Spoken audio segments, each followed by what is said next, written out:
Watch him throw the ball, we gon' pick it off. You gon' let him hit the hole or you gon' cut it off.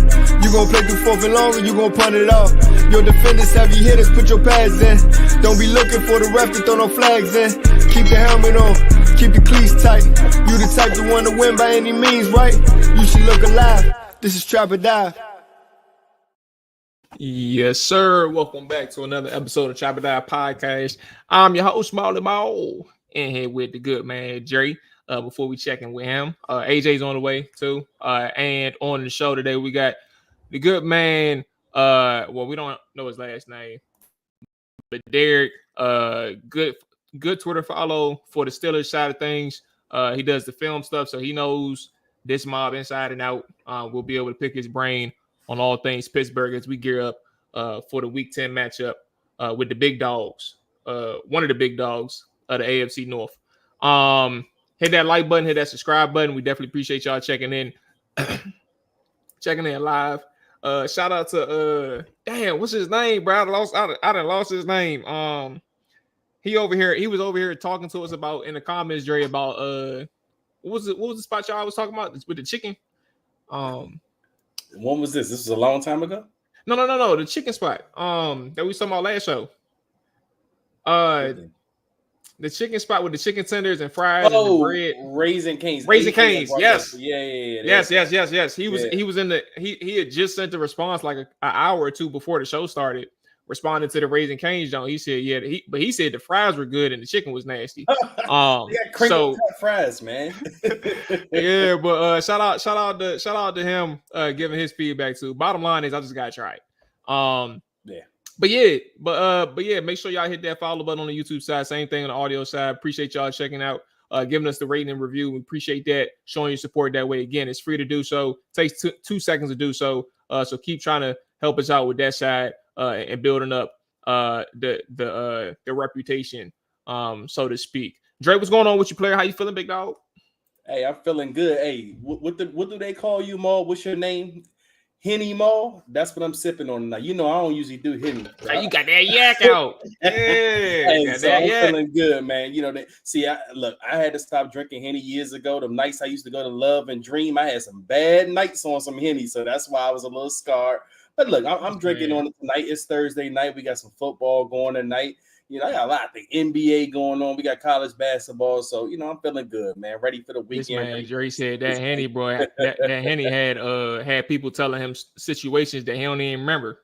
Bro, you drink some Henny and you ready to fight off the break. Like, you just ready to start, like, whatever is going to happen that night is going to happen when you start drinking the Henny. Hey, that's wicked. That's wicked. I ain't never been that angry on no Henny.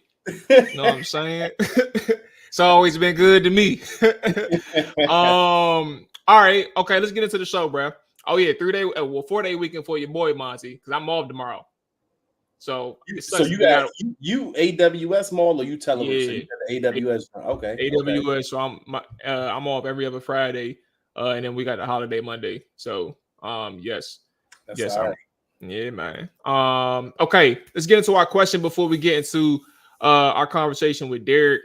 Oh, sorry, you can find him on Twitter at Steelers_DB. By the way, again, like I said, he's a good Twitter follow. And anything that you want to know about the AFC North, he got you. Or if you're trying to find a betting angle, you may find some nuggets in some of the things that he tweet. Anyway, I want to give you the floor first. Do you have a burning question, or should I go ahead and get mine out the way?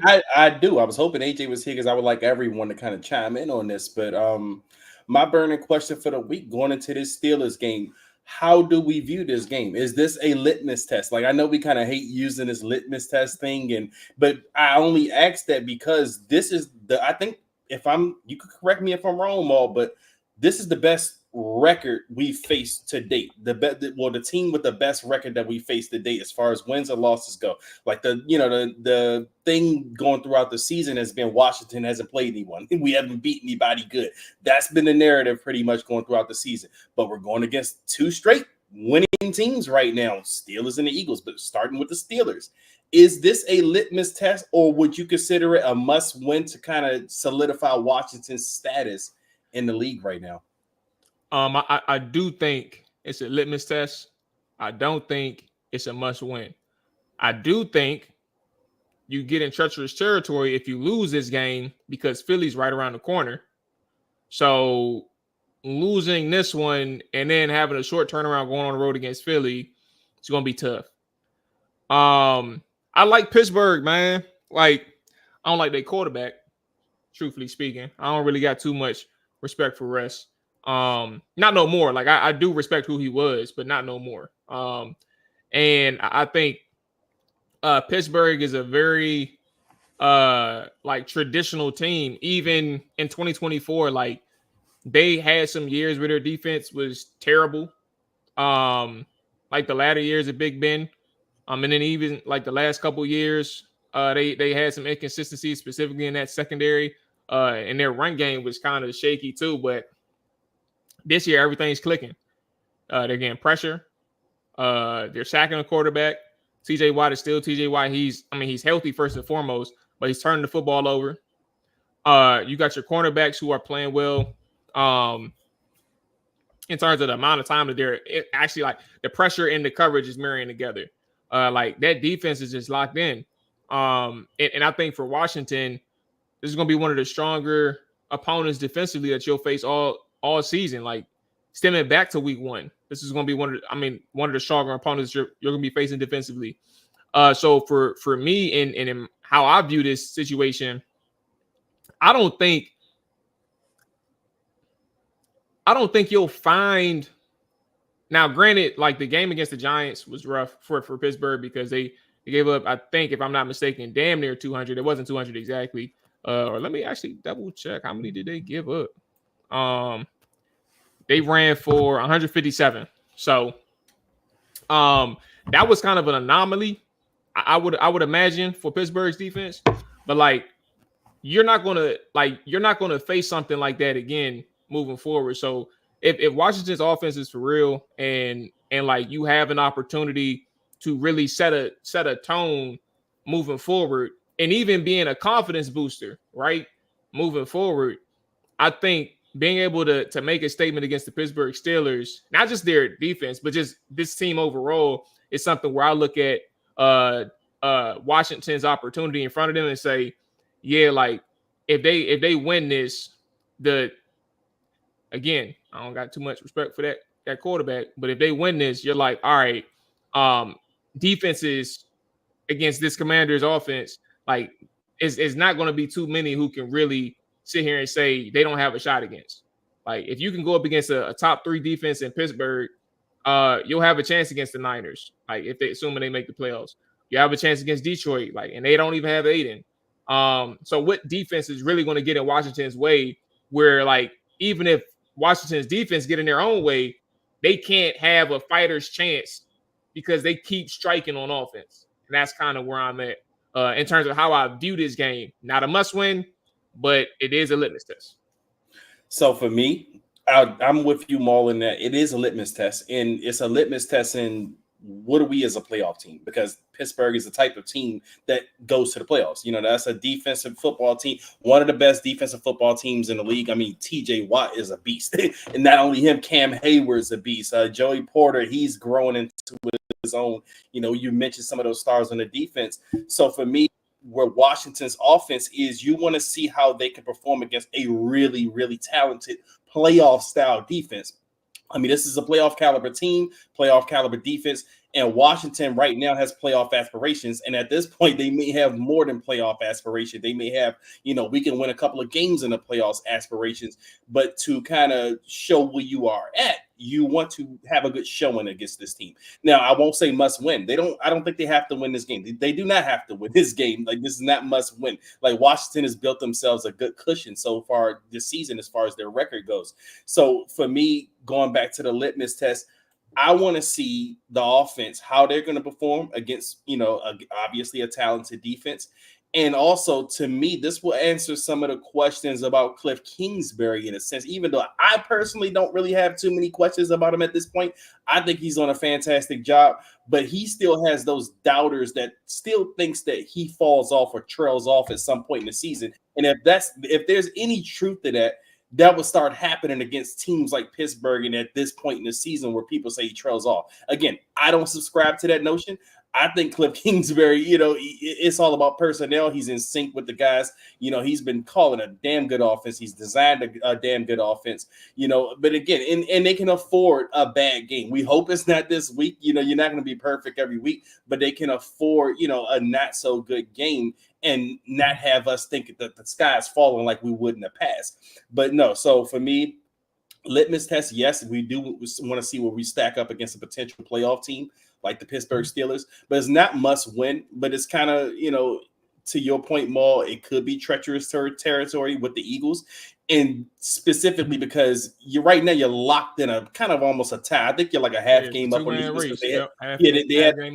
They had a bye already, so we're half game up. So if you lose a game, you know, this week to the Steelers, which obviously we hope not, I do believe we can beat the Steelers, but, you know, then you go into that Eagles game wondering, okay, we got to win this game to avoid not falling too far behind the Eagles in the division race. But it's not a must win because you do have that cushion with the record. Let's spin the block on Cliff Kingsbury on the back end because I do think that's interesting. But right now, let's bring in the good man, Derrick. Again, like I said, you can follow him on Twitter at Steelers_DB. And boom, there we go. Derrick, appreciate you joining us, big dog. How you feeling? Feeling good, man. Appreciate you guys for having me. Ready to talk some ball. I'm pretty excited about this matchup, dude. Yeah, I bet, man. This is I don't know how much you heard from our end, but I think for Washington's side, I think our biggest test lies on the offensive side of the football for us and how we fare up against one of the actual, like, a legitimate top 5 defense in the NFL. For you, how do you, from a Steelers perspective, like, what is the approach? Like, how do you, like, what's your main focus going into this game? Like, how does Pittsburgh have to come out of here with a W?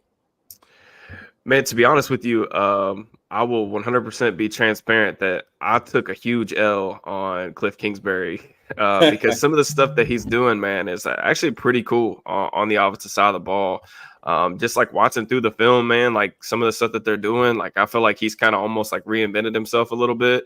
Not just like I kind of think of Cliff as I know like a lot of people, y'all were just talking about it, of him like kind of tailing off at the time at the later in the seasons in Arizona.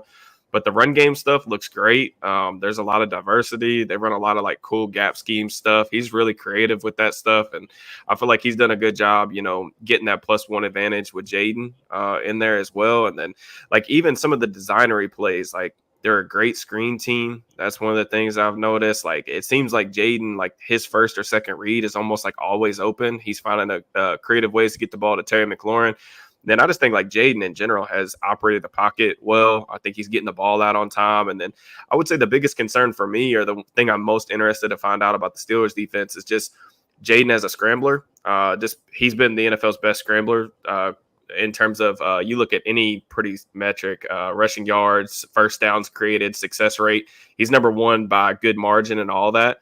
The Steelers have been the best defense in the NFL against scrambles this season, but they haven't played anyone quite like Jaden yet. They haven't even seen Lamar yet this season either. So I think it's going to be a really fun matchup because Washington's offense, man, like just watching the film, it's been a unit that I was completely wrong on, and they're playing some fantastic ball.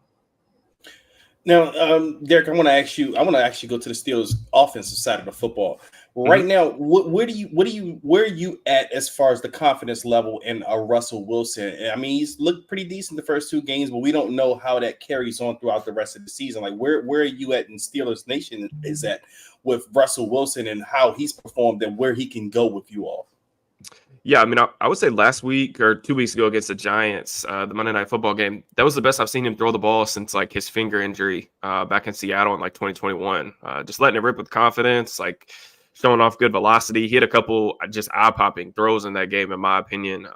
So I thought that they could win some games with Russ, but I would say, like you mentioned, it's just a really small sample size right now. We got 2 games, and that's pretty much it. But I think you've seen the offense shift a little bit. They're under center, doing some things that Seattle did back in the day just to kind of make him, I would say, a more successful quarterback, just in terms of, not asking him to drop back and throw 40 times a game, limiting the amount of quick game you're asking him to do. They're doing a lot of play action stuff. They're kind of leaning into the things that he does really well, which is throw the deep ball. And, they've got, one of the best deep threats in the NFL with George Pickens as well. So that kind of connection and relationships continuing to grow. So I'm optimistic about what it looks like. I think, if some of the elements of the offense continue to perform like they have been, like they're able to be a successful run game, that obviously helps. And I think that Arthur Smith's done a pretty good job this season. I feel like him and Cliff Kingsbury in the offseason, like whenever those 2 hires were made, I think that there was a lot of skepticism about both of those guys. And honestly, like if you just look at the numbers, obviously Washington's got arguably the NFL's best offense so far this season, but Pittsburgh, they've been an average to slightly above average unit. And I don't think that anyone really considered them to be in that tier before the season started either. So kind of 2 guys that have kind of tweaked their offenses in some positive ways. And I think, it's been kind of fun to watch. So you're cool. Just to follow up on that real quick. So you're fine with Russell over Justin Fields at this point. I mean, I know Justin, he has a winning record. Yeah, I mean, when before they made the switch, I said that I would probably have stuck with Justin just because of the things that he could do with his legs, particularly in like the red zone when things get tight, like his ability as a rusher. Kind of some of the stuff that you're seeing with Jaden, like whenever things aren't open for that first or second read, like the quarterback mobility or scramble aspect is always kind of that get out of jail free card.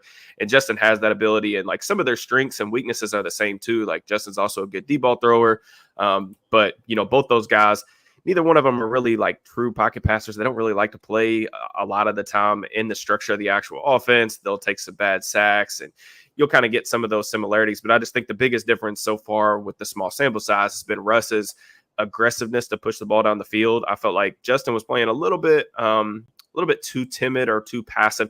I think he was just more of like him trying to take good care of the football. Maybe that's some coaching aspects, but I feel like Russ has been kind of letting it rip down the field. So we'll see if that was the right decision. I think right now Mike Tomlin's choice looks good. But I've been I had modest expectations for this quarterback room coming in, and they've provided competent quarterback play, which is more than I can say about, this team over the past several years. So I'm fairly happy with it so far. Now, I'm a fan of Pickens, and he is clearly like the receiving core, just the actual passing game is clearly like no question has come alive under Russ. But that man Najee is he got what, like 3 or 4 100-yard games recently? 3 straight, yep. 3 straight 100-yard games rushing. I mean, look, you going up against the Commanders defense who doesn't have the best reputation against the run right now. Sure. Although they find their moments where they can really lock in and shut it down.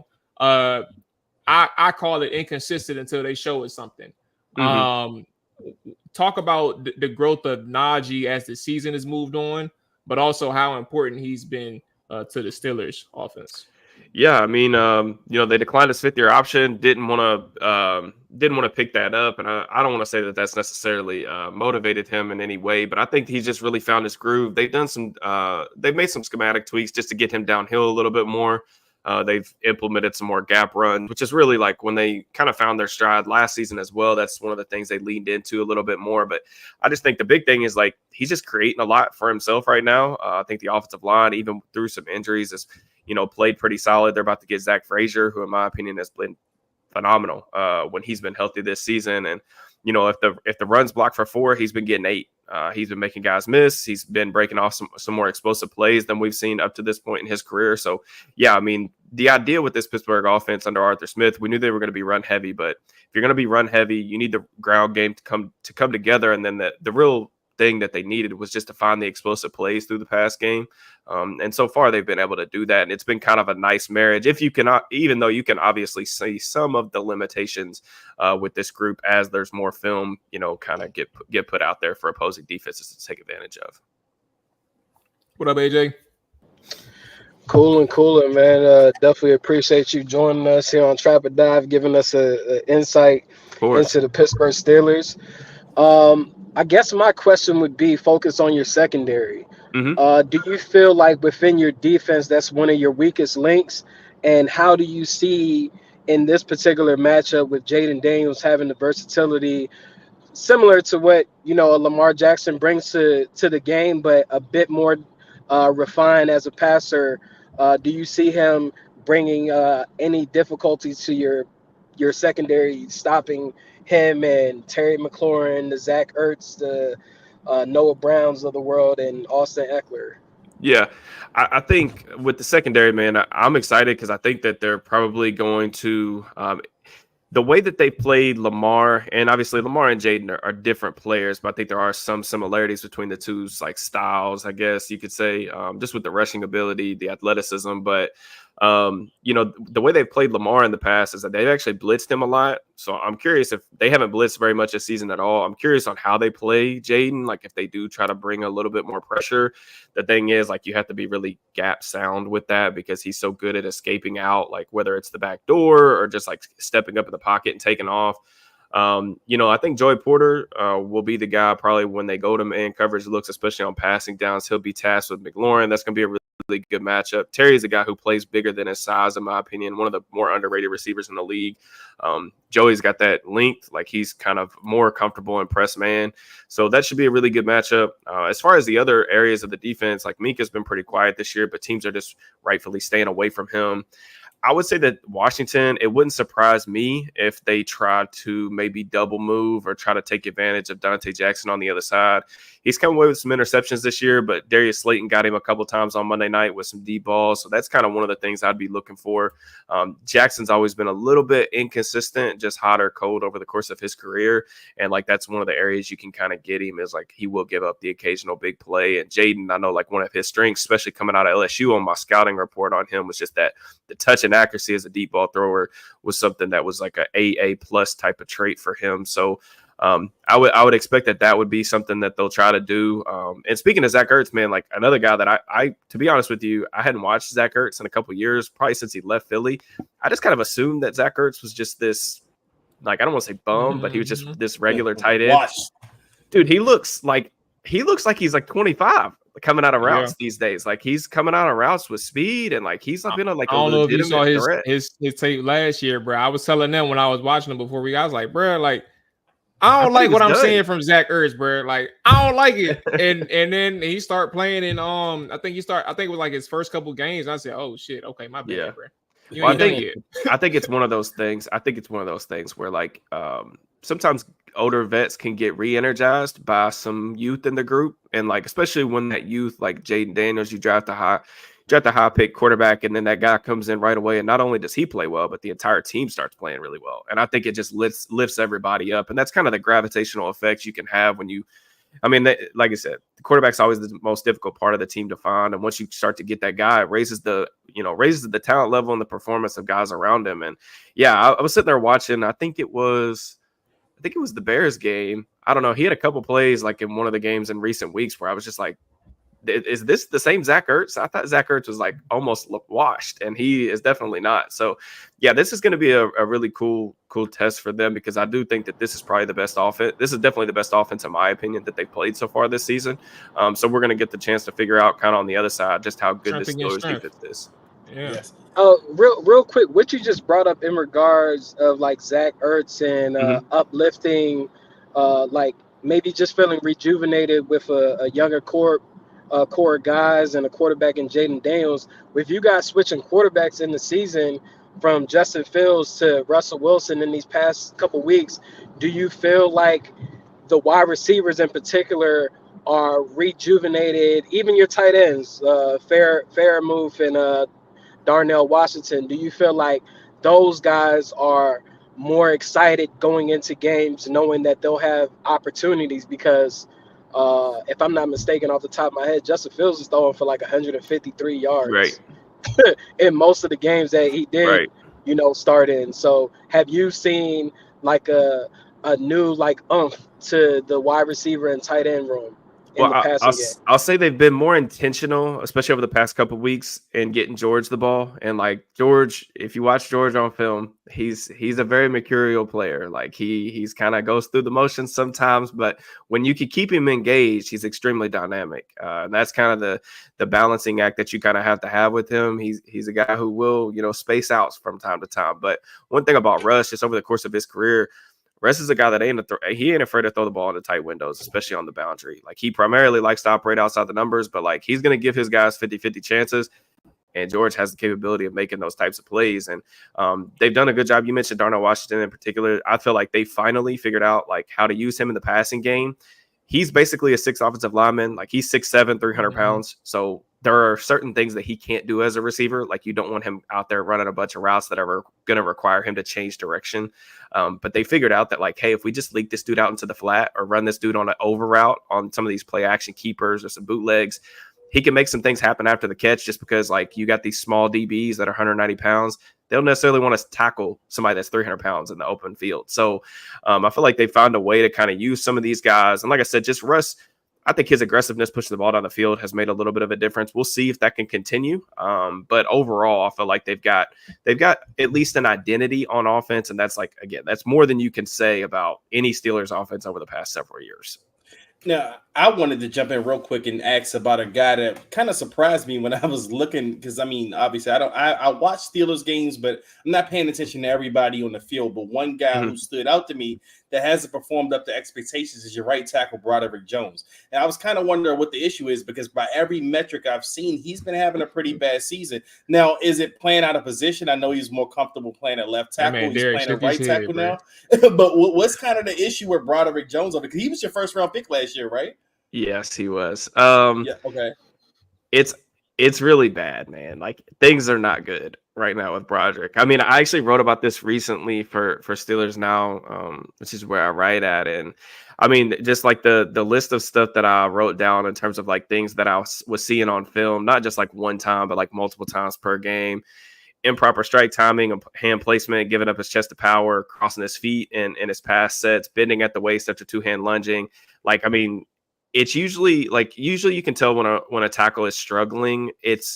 You can usually pinpoint like, okay, he's losing a lot on the outside track, or he's struggling with inside moves. He's oversetting. Like everything's a problem right now with Broderick. And like he was a little bit more raw than I think a lot of people realized coming out of Georgia in pass protection. What's been more disheartening to me though is like you watch him in the run game. Like I could live with the pass protection stuff because I figured he was going to be like a 2-3 year project anyway. Obviously, this is pretty bad, but in the run game, like he hasn't even been like a factor in that regard either. Like he's not generating displacement at the line of scrimmage. Like he's falling off blocks like super quickly. There's so many times, like if you actually like scroll through Twitter sometimes when the Steelers are playing, you'll see him just completely like not even understand what the play call is. Like there have been times this season where he's just been completely spaced out, doesn't know who to block, where to go, sometimes doesn't even know the ball snapped. I mean, it's honestly bizarre how we got here. But yeah, things have not been good. Can Washington take advantage of that? Perhaps. The thing that the Steelers have done a good job of this season is, there are a lot of heavy under center, a lot of play action. They utilize a lot of chips, a lot of like tight splits and things like that make it a little more difficult, a little more tackle friendly, I would say, of a scheme, which has kind of minimized it a little bit, but you can still see like any one-on-one chance you have against him right now. It's like a huge advantage for the defense, unfortunately. All right, so Derrick, my last question for you, man, is about Mike Tomlin. The job that he continues to do on a week in and week out basis, a year in and year out basis, not weekend, but a yearly basis is incredible to me. Not just off the strength of like y'all have poor rosters or anything, but it's the fact that he's consistently winning. He's always finding ways to win. And even if there's ways of finding new personnel or new coaches to get a particular job done and strengthen a side or strengthen a unit, he gets it done. What's the sentiment on Mike Tomlin right now in the Pittsburgh area, but also like, are we talking about this being what's the ceiling for this season? What's the ceiling for this season?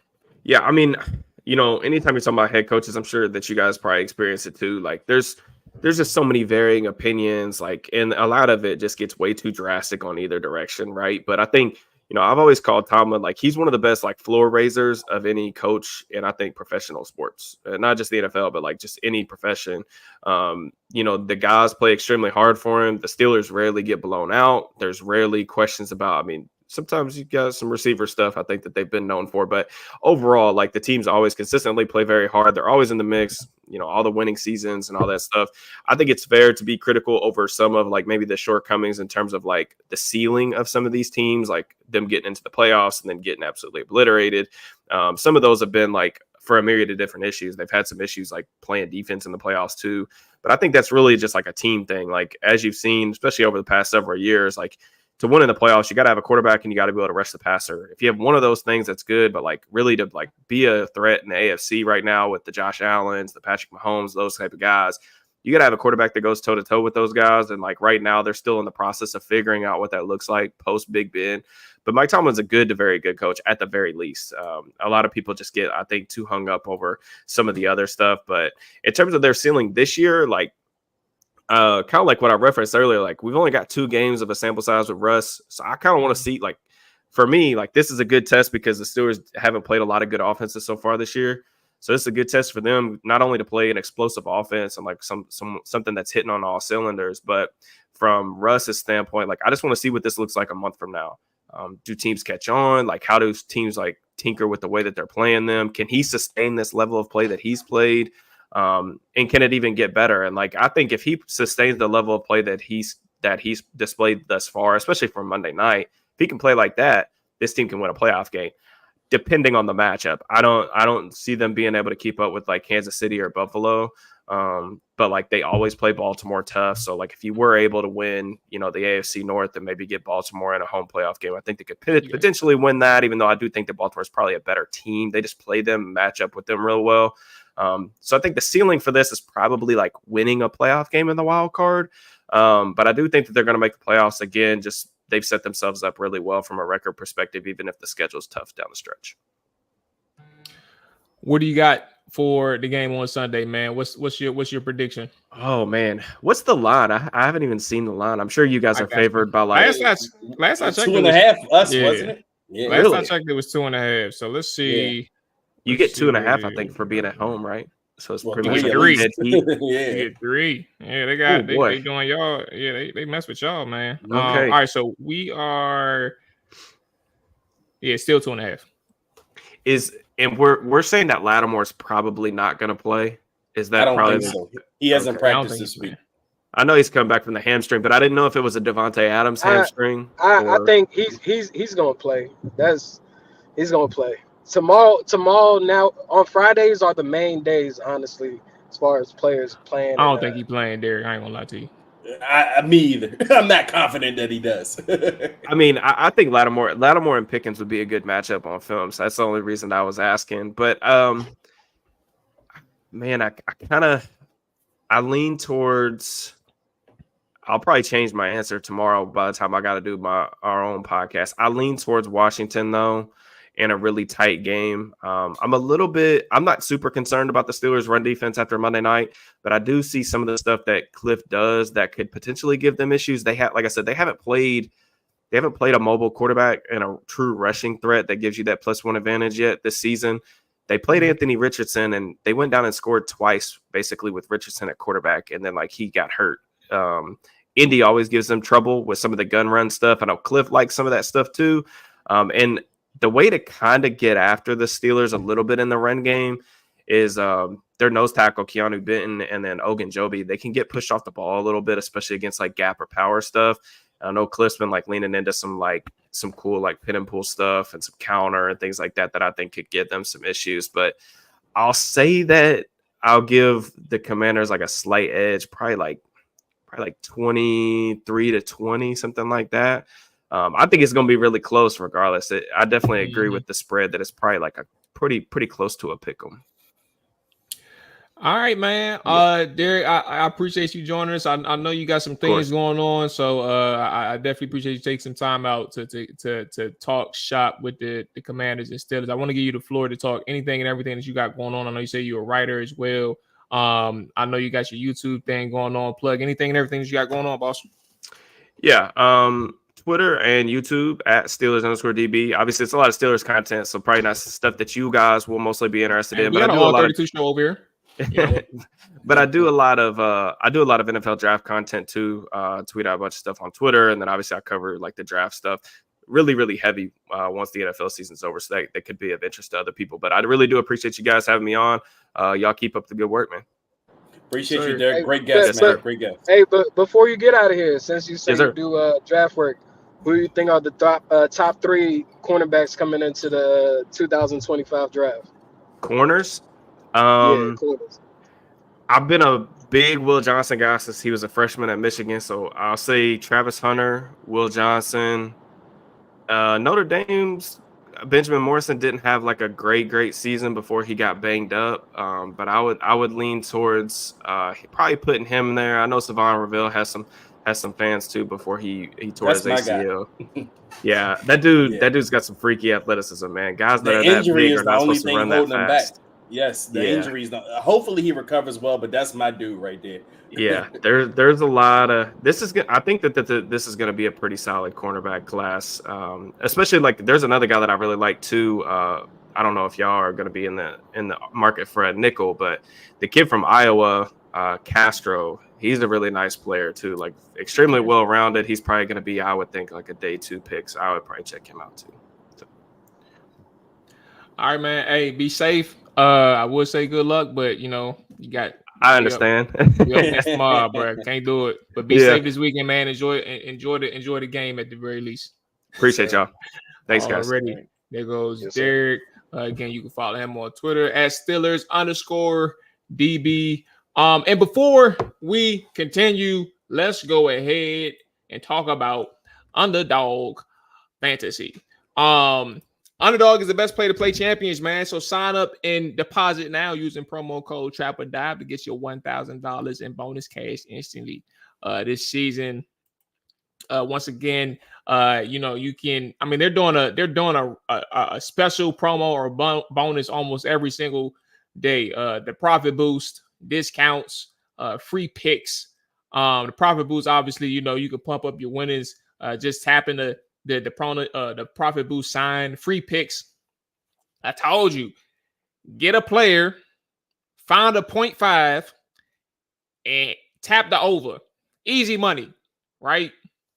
All they got to do is get higher than 0.5 on a rushing yard or a passing yard or a receiving yard, something like that. It's just that simple, bro. I love it. What I also love and what I'm about to keep playing is the red zone rush. The red zone rush is something where you get your players. They're gonna bring them to you like it's a tender date. You pick that player. You swipe left. You swipe right. Swipe left if you're not messing with it. If you don't think he's gonna score a touchdown, you swipe right if you think he's gonna score a touchdown.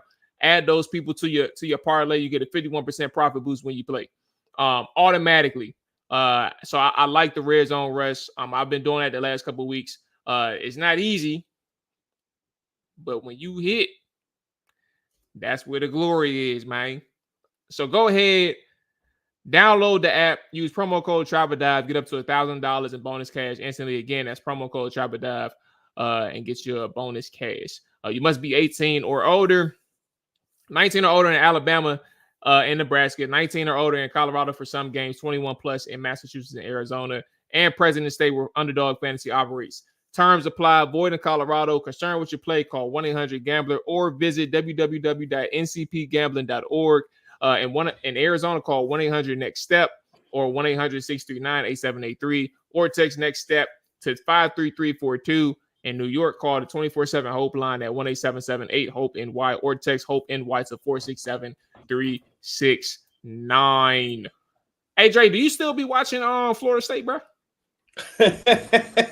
I do. I only thought about it because we were talking about prospects, and I was like, I wonder if you still watch them. I mean, so to be quite honest with you, I don't get up for their games. I mean, I might have their game as like white noise in the background, kind of like I used to do the Wizards for years. Like, you just got something on in the background. But Florida State ain't got nothing going on that's exciting to watch right now. Nothing going on that makes me want to plan my schedule or my Saturday around them. So I'll catch them when I catch them, and when they get good again, then I'll give them some time. When they have to earn my time at this point.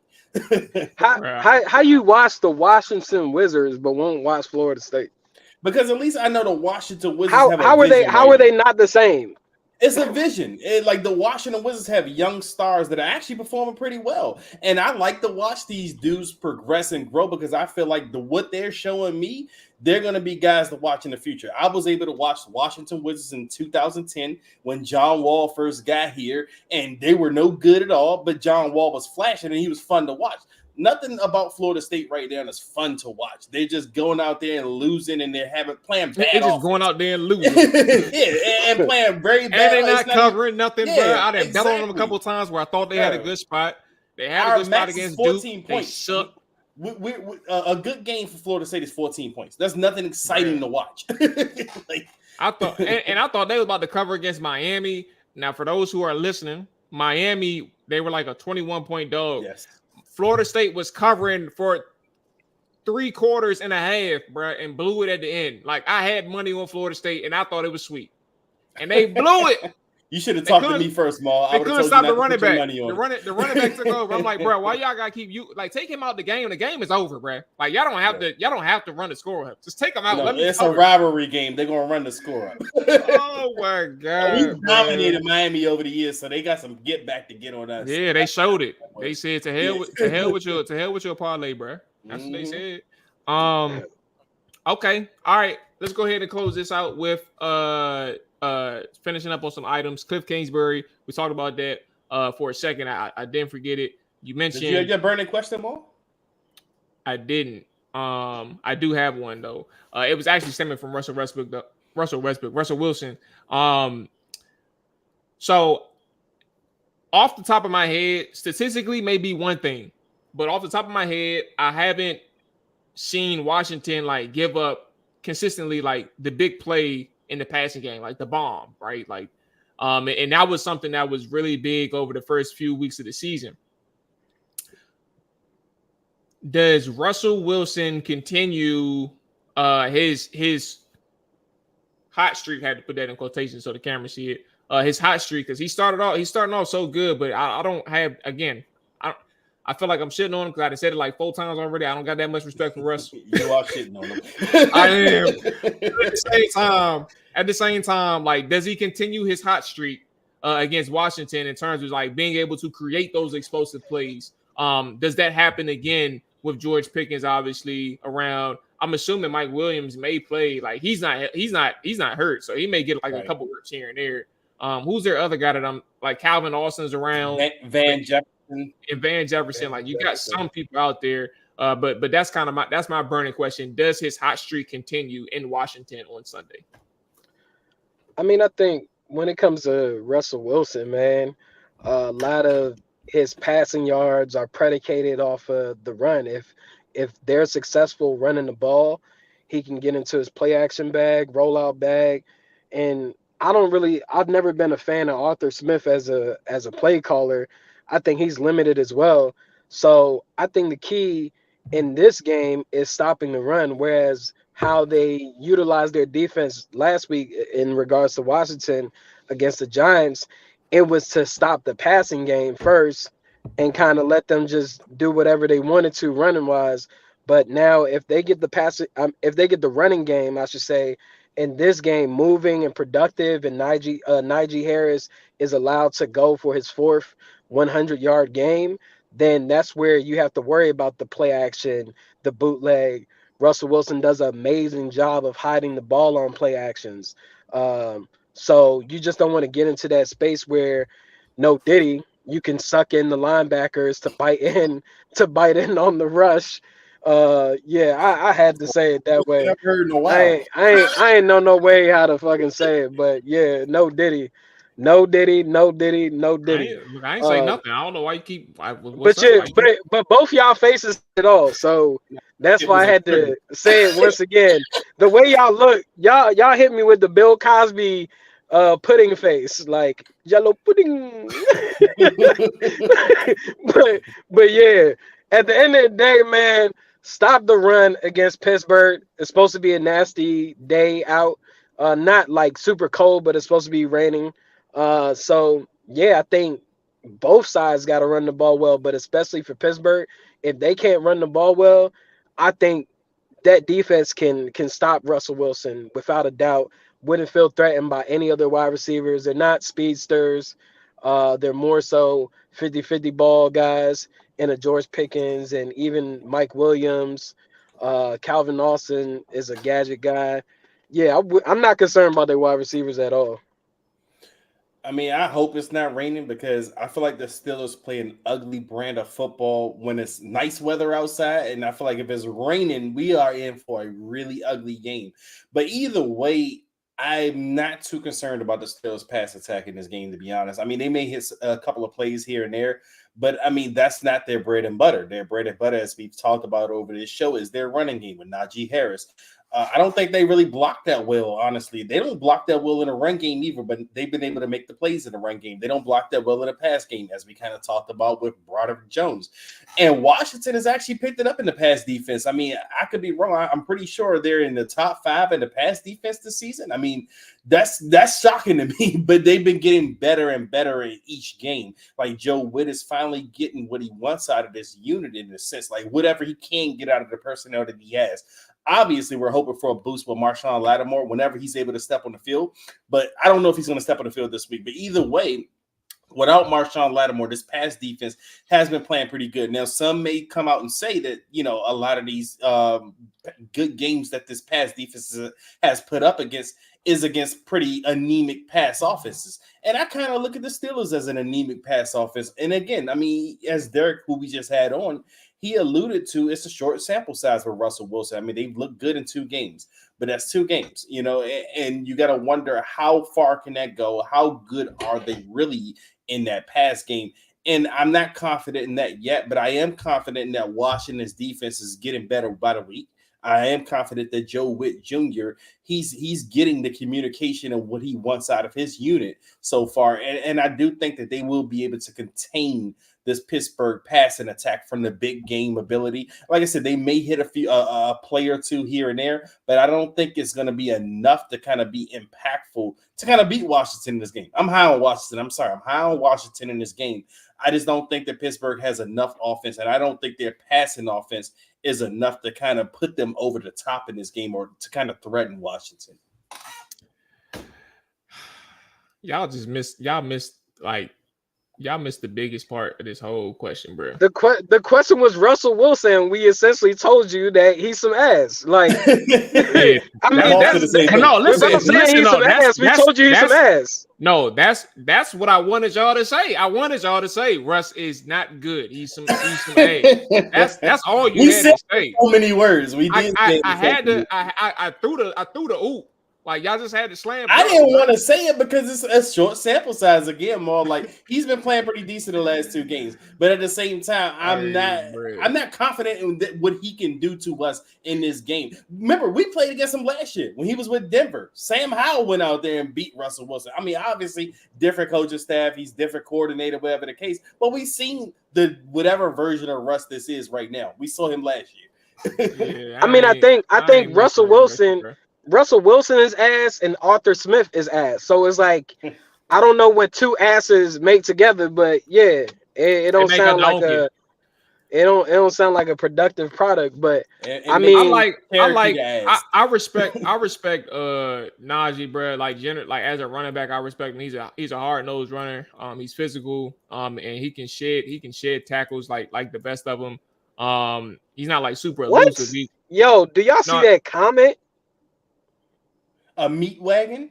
What the fuck is that? Whoa. AJ Tyler had to add the pause to that. Hey, bro.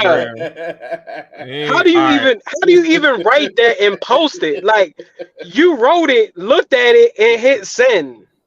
Wow. Yeah.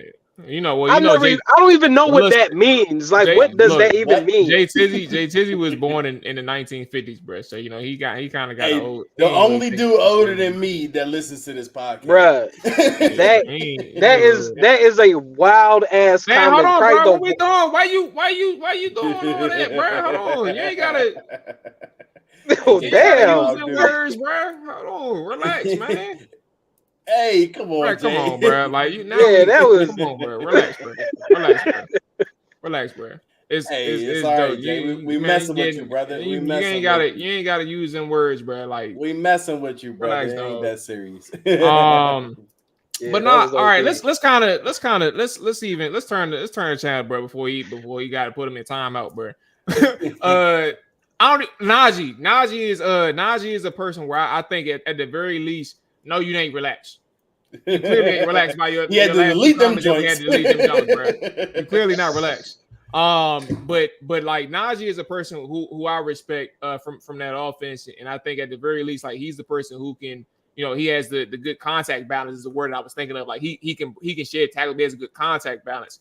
But when it comes to Russ, I think that's kind of my answer in the sense of I don't have too much of a concern for him. I think for Washington, I do think you got to be careful with their lapses. Like they've been very good over the past few weeks with over communicating, and I think over communicating is something that can really help them get them in the best position. Like I told y'all about how Jeremy Chin, like AJ made a point. I think it was against Chicago how Bobby Wagner was really controlling every single phase, like from the first level to the second level to the third level. But Jeremy Chin was also in there making sure that he got down even to the last second, over communicating with Bobby Wagner, making sure everybody was on the same page. So I think like that instance of over communicating and making sure that there are like if they're in the cover two, make sure they're in the. I don't even want to go down that aspect because like their coverage variations may change and who knows, I can't account for that. But just making sure that they have every single aspect of where they're supposed to be at the snap and like covered. And I think that's kind of their best situation or their best case scenario for Russell Wilson. I agreed with Derrick when he said that he likes to throw outside the numbers towards the hashes and things like that. And for Washington, that benefits them because if you can have a quarterback just eliminate the middle of the field completely by itself because that's what he doesn't want to throw to, we in good shape. Defend the run, wrap up, tackle, and if you want to throw to the boundary, if you want to throw to the field side, outside the hashes, good luck. I respect George Pickens, bro. Like he a dog, and I think he probably gonna get a couple, but just don't let that man break the game open, bro. Hey, but Mual, like even when you sit and look at the coaching staff and a particular player, in a Bobby Wagner, a Dan Quinn, a Ken Norton Jr., these guys know Russell Wilson strengths and weaknesses like no other in the league. The only other person that probably knows it more is Pete Carroll. So it's like they know every single nuance of it. I think Bobby definitely knows him, bro. All right, that's a yeah, really good point. like he knows him personally on and off the field. He's seen everything that he can do, his strengths, his weaknesses. Dan Quinn, they've seen these things. It's not like where it's Justin Fields where it's like if you take away this read, he can run for probably 80 yards.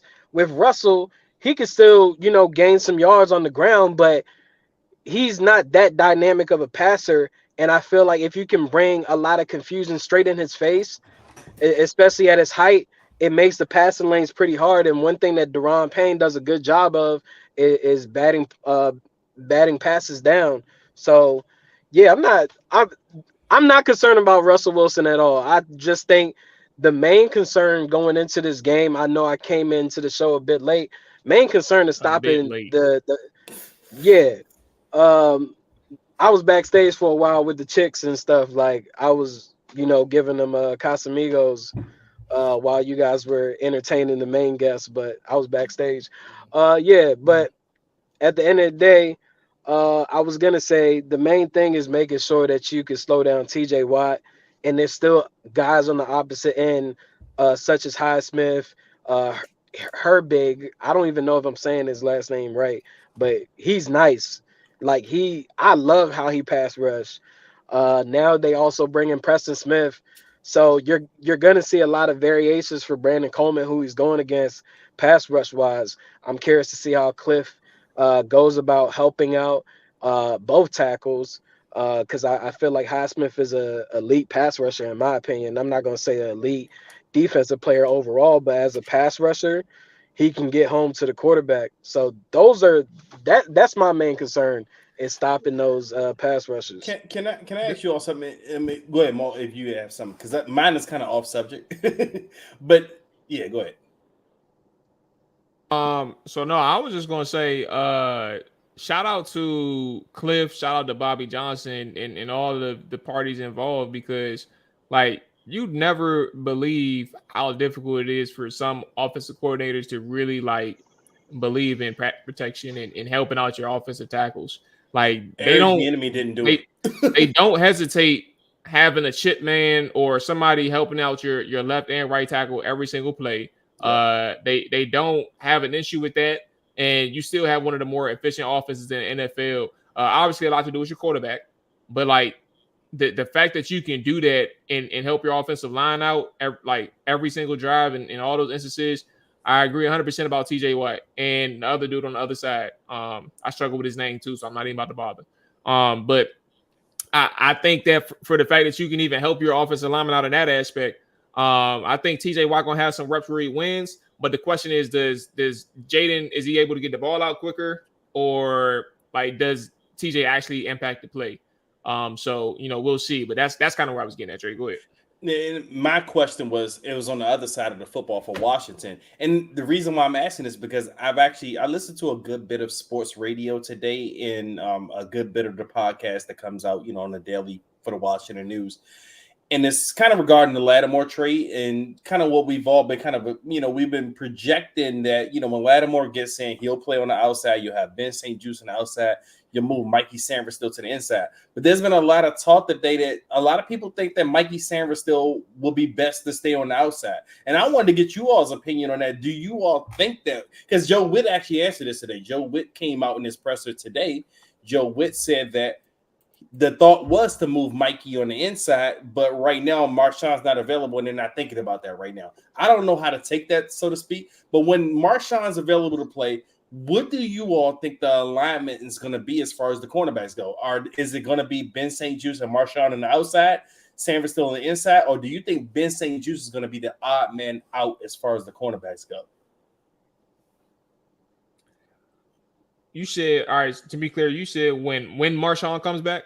Yes, when Marshawn is available, yes.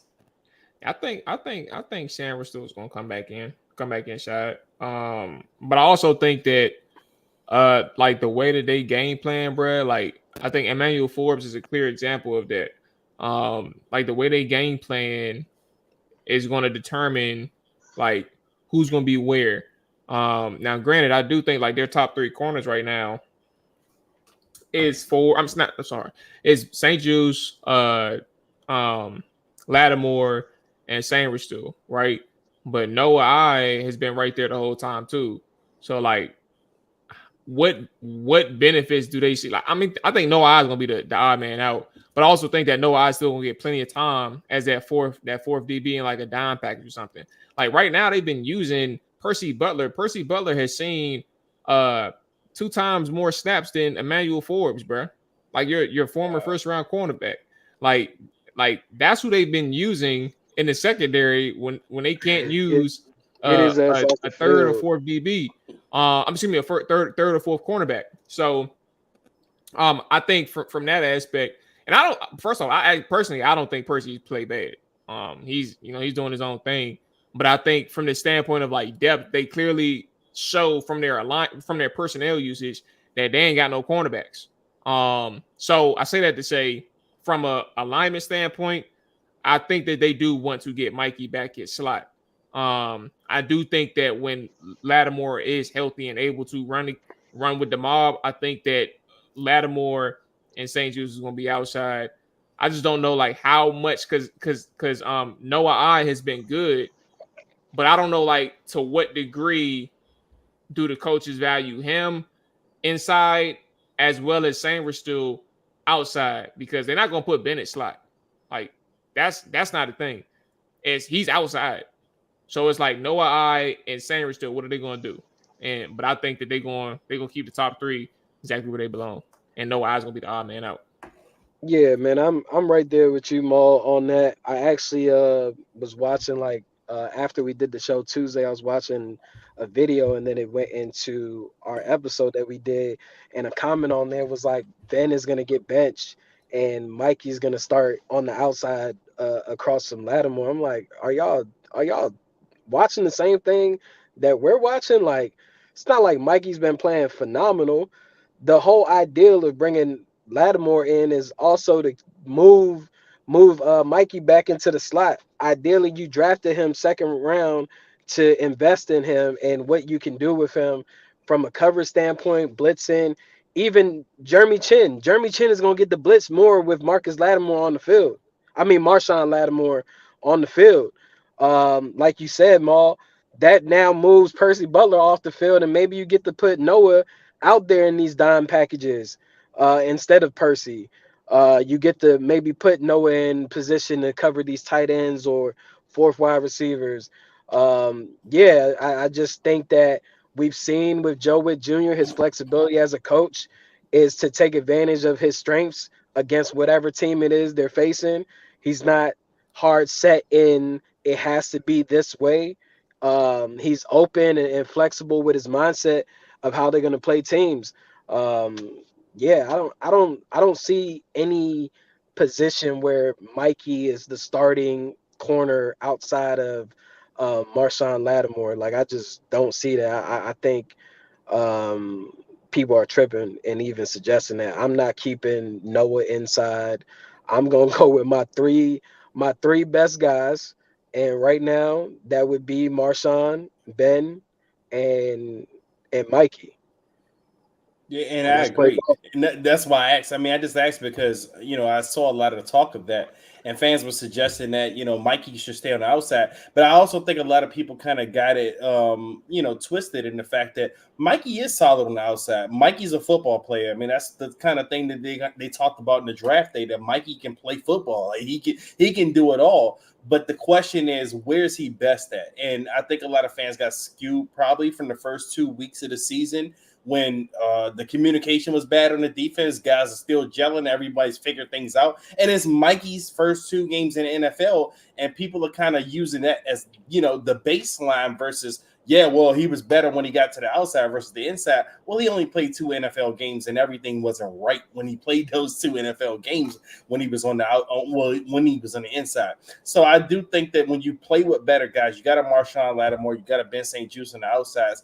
I do think that Mikey can play his natural position on the inside. He knows the NFL speed now. He's not essentially, he's really not a rookie anymore. When you played a certain amount of games in the NFL, the rookie label kind of goes out of the window, and you've got you got some experience. So I think that applies with Jaden, but this motherfucker, everybody else. Yeah. But I just mean in the sense that he has experience now. He's not fresh. He's not green at this point anymore. He's seen NFL offenses. He's seen NFL quarterbacks. He knows the speed of the game by this point in the season. And I would like to see how he performs on the inside, because I think Mikey can perform anywhere you put him at. But I do think he was kind of built to be an inside corner in the NFL. Fellas, let's go ahead and get into our score predictions and MVP. I'll take the floor first. I think that Washington gets the dub against Pittsburgh. I don't think the Steel Curtain is slowing this ship down. I think the score is going to be a tough one, man. I think it's probably going to be 27-21 Washington. I think this is going to be the highest offensive output that Pittsburgh have seen in terms of points scored on them. But also yardage wise, it's probably going to be up there as well. May have a turnover or two. Pittsburgh does a good job of creating turnovers. I don't know if it's going to be an interception or a fumble, if not both. But Washington is going to put up some points against these boys. I say 27-21. And I'm going to say the 7-time NFL Rookie of the Week, and Jayden Daniels is the MVP, and he makes it 8 times out of 10 weeks. That's my prediction. Go ahead, Dre. Oh, all right, okay. I was waiting for you, AJ, but no, that's fine. I actually think that we're gonna win, and I'm not gonna say it's a blowout. I'm not gonna go that far. I mean, the Steelers defense is crazy. This is probably the lowest scoring game I'm gonna project for Washington this season. Usually, I project in the 30s or 40s. I'm gonna say Washington wins 24-15 in this game against the Steelers. The Steelers gonna get 15 ugly points some kind of way. And Jayden Daniels is going to be the star, as usual. And I'm with you, Mual. He's going to win another Rookie of the Week this week. But I do think it's going to be kind of an ugly game, especially if it's raining. So I'm going 24-15. Watch. I forgot about the rain. Possible rain. I'm going to still stick with my numbers. 20. All right. Okay. Yeah, man. I think it's going to be a solid game. I think it's really going to boil down to the battle of Washington's offense versus Pittsburgh's pass rush. Overall, I just think the key elements for either team is going to be who's going to be productive in the running game and who's going to create turnovers.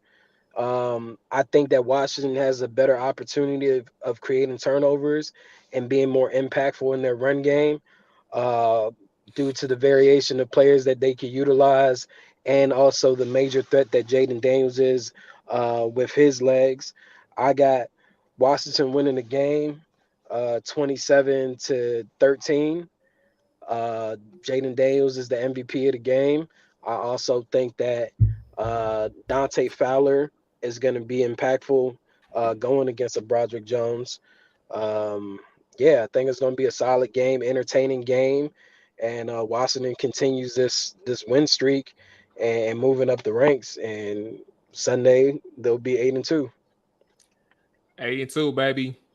Easy money. On a Thursday night football, baby. Oh, that shit gonna be fun. Yeah, man. Okay, what up, JB? I see you checking in, big dog.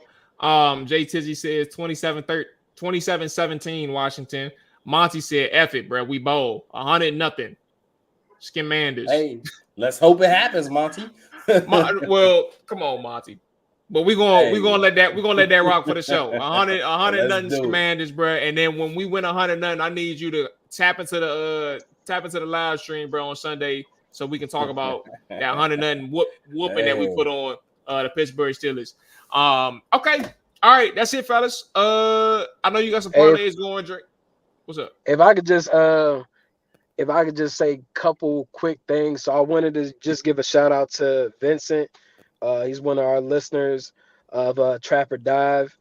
Yesterday I happened to be at a Kaiser in the local area, dropping off my father to surgery. And as I was departing, this young man came up to me and said, hey, you're AJ from Trapper Dive. He was like, I listen to the show all the time. I listen to you, Dre, and Mual all the time. And that was a cool little dope experience. Appreciate meeting you, Vincent, and you even, coming up to me, especially in a medical facility. That was a dope experience. Good to meet you. Hope that you tuned in to this episode. I told you I would shout you out on today's episode. So want to say we appreciate you continuing to support us and listening to us. Then the second thing, man, it's been a crazy week for me. But essentially my cousin, who is a celebrity chef, featured on Tobias Garza. Ferry. Yeah, my cousin recently got ambushed. Him and his girl got ambushed a couple nights ago. He's fortunately able to be in stable condition, but still not out of the woodworks. The young lady is still fighting as well. He's man, it's just heartbreaking to see what's been leaked out from neighbors' cameras, different things of that nature, and just like the horror in like my uncle and his mom's voice and all those things in my conversations with them. So if you guys could keep him in your prayers. Great dude, man. About to turn 40 in 2 weeks. So yeah, man, just hope that he gets to continue to do amazing things for the DMV areas, particularly Prince George's County. He just recently won an award. All those things. I got him in the cooking for like Trent Williams, Santana, all these different people, man. I knew it, bro. I didn't mean to cut you off, but I was wondering why he looked familiar. Cause I seen the name. I didn't know. Yeah, I didn't know he was family, but I seen he was on a podcast that I listened to. And that's where, like, when you started saying the player's name, I was like, oh, that's the I didn't know that was your family either. Like, but it's very talented shit. Now, outside of football, sorry to hear that. I just wanted to make sure that was known too. Like, I was just trying to connect the dots, but sorry to hear that, bro. That's tough, bro. Yes, and if I could just speak real quick, AJ, Tobias, I'm a fan of his. I'm a big Food Network fan outside of football and sports. I watch Food Network all the time, and Tobias is a very talented chef, and I cling to him because I root for anything from this area. He has a restaurant, Honcho House, up in Hyattsville, from where I'm from, my hometown. So hopefully Tobias is great, man. I mean, he recovers, him and the young lady that was involved in the shooting, and prayers up to Tobias, man. Hey, man, I appreciate y'all, man. Like, shit been tough, dog. I can't even lie.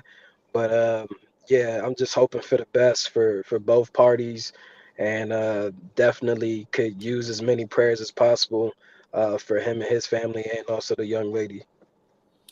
Well, Trapper Die, bruh. The family, you see the people in the chat. We got your back, bruh. So, and we here for you whichever way you need us. So that ain't nothing, bruh. You talk to us, and we got you. Let's say some prayers.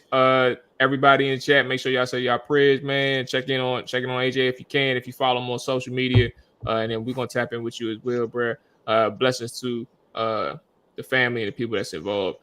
That's going to close it out for us. Ain't no other way but to close it out. Y'all stay safe. Enjoy y'all weekend. See y'all Sunday for the post game. And we out of here, man. Peace. Sure.